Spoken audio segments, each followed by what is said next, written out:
लोकांमध्ये पैसा कमवण्याचा प्रॉब्लेम आहे तिथे सगळीकडे ह्या अतिविचारांमुळेच त्रस्त आहेत लोक, की नको तेवढे जास्त विचार केले जातात. मग श्रीमंत माणसाशी कंपेअर केले जातं, त्यांना मिळतं मला का नाही मिळत. एखाद्याला बॉम्ब ब्लास्ट करायचा असेल, अतिरेकी संघटना असेल आणि ते जर मनापासून मॅनिफेस्ट करत असतील तर ती पण पॉसिबिलिटी, म्हणजे याचा गैरवापर होऊ शकतो. इन शॉर्ट काय आहे की चुकीची लोक काही गोष्टी मॅनिफेस्ट करून अचीव करू शकतात, ही पॉसिबिलिटी आहे.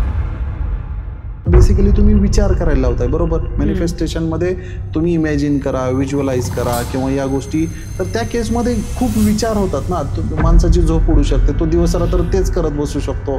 मग काही केसेसमध्ये तो वेडा म्हणू शकतात लोक, कारण त्यानं खूपच सिरियस घेतलं, शपथच खाल्ली की मी हे दिवस रात्र करणार जोपर्यंत रिझल्ट नाही मिळत, आणि तो नॅचरल जगणं विसरतो आणि खूप अति विचार करू शकतो. उठता बसता जेवताना त्यानं अफर्मेशनच केले, लोकांच्या दृष्टीने तो ऑड वागतोय. एक नॉर्मल ह्युमन बिहेवियर नाहीये त्याचं.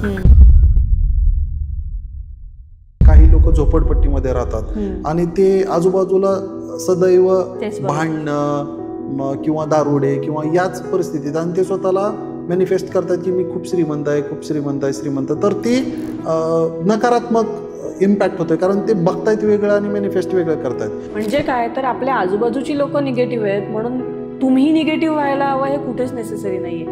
हा मुद्दाच ना कॉन्फिडन्स नसल्यामुळे गोष्टी अशा वाढत जातात. आयुष्यामध्ये सगळ्यात महत्त्वाची गोष्ट कोणी रिअलाइज केली असेल किंवा नसेल तर भावना ही आहे. फिलिंग्स जगणे. म्हणजे आपल्याला घर का हवं आहे तर सिक्युरिटी या भावनेसाठी हवं आहे. गाडी का हवी तर लक्झुरी या भावनेसाठी हवी आहे.